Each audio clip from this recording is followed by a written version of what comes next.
Good evening, North Greenville. Today, my name is Hunley Kinard, and today I will be talking about the five constitutional AI principles. And now, when we look at constitutional AI principles, what these are is they act as boundaries or guardrails to make sure that the artificial intelligence that we're using, whether it's through ChatGPT, whether it's through Google Gemini, through Claude, these things that we use every day for schoolwork and for just at home work or business, they need to have some set of guardrails. And so today we're talking about the five constitutional principles of those guardrails.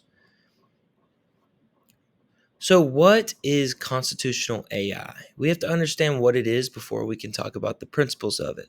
Constitutional AI, it's an approach to training AI systems using a set of ethical principles or constitution that guides the AI's behavior and decision making. So, while we look and we use these different sets of programs, it's the training that the AI systems go under and how they respond, whether it's ethically or constitutional, rather than just relying solely on human feedback, which would be really difficult. And I'm not sure what that would even look like, if that would even be possible. These principles act as guardrails to ensure that AI operates ethically and responsibly. A lot of humans are not as ethical as some others, and some are not as responsible as others. So, when we have an artificial program that responds to our everyday needs and wants, we need to know that it is acting ethically and responsibly. So, why constitutional AI matters? It's consistent ethical behavior. It's not going to change on us every single day like people usually do because it's not a human, it's a program. And it ensures that AI acts according to defined values, transparency and trust, and safety and protection. This prevents the harmful or dangerous outputs. Principle one is that truthfulness and accuracy, it matters. It never intentionally deceives users. It corrects errors when identified, and it admits when uncertain or lacking information. Humans would not be able to do this as well, but artificial intelligence does. It's consistent with what it is doing. It's truthful about what it wants, and it's truthful about when it's wrong or when it knows that it's right, and it's accurate consistently, even if it is wrong in the scenario of ethical principles. Principle two is harmlessness and safety. The AI system must avoid generating content that could physically, psychologically, or socially harm individuals.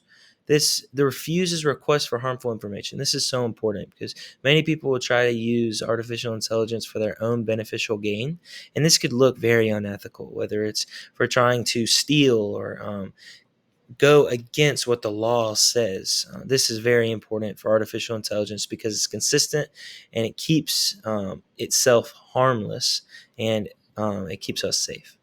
Principle three is respect and human dignity.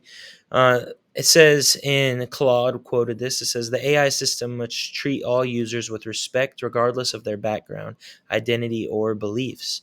This avoids stereotypes and discrimination. That we see a lot going on in the world right now. But rather than AI being able to disrespect us as humans, it avoids these stereotypical measures and this discrimination that we see all around us today. It respects diverse perspectives and identities, and it promotes inclusivity and dignity. That is so important. Four out of five is the transparency and accountability.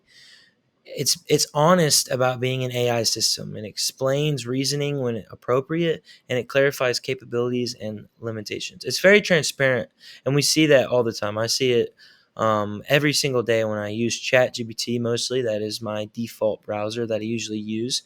That just helps me with a lot of things, everyday questions. And just figuring that out, I know that it's always transparent with me. When it says, Hunley, I actually can't answer that because I don't know. And it's just very transparent. It keeps itself accountable, which is what we like to see. And the fifth principle is that user autonomy and empowerment. It supports users' goals without manipulation, and it encourages critical thinking, enabling independent judgment. This is so, so, so important because it allows us to still act as humans. We are independent, yes, but it encourages us to critically think rather than just giving us the straight answer. It says, hey, I want to talk about why I got this answer and how I can help you understand it. I see this a lot in my studies at school. In the summary, here it is. You'll see it on the screen. But it's truthfulness and accuracy, harmlessness and safety, respect and human dignity, transparency and accountability, and user autonomy and empowerment. These are all very important. And what I really enjoyed, what Moloch said in our novel that we're reading as a class, is that although artificial intelligence, we can talk to it like it is a human, we have to remember that we are the humans talking. And this is an artificial intelligence program. It's not a human talking back to us. And so, as long as we have that in the back of our minds, I think it's very important moving forward to know how it can help us and how we can help it, and strive forward as we meet each other's goals. I really enjoyed this project. It was definitely something that was difficult for me to kind of put together into slides because of the Claude that I was using as my trying to try some new artificial intelligence program out. But I really enjoyed it and I had a great time. Thank you.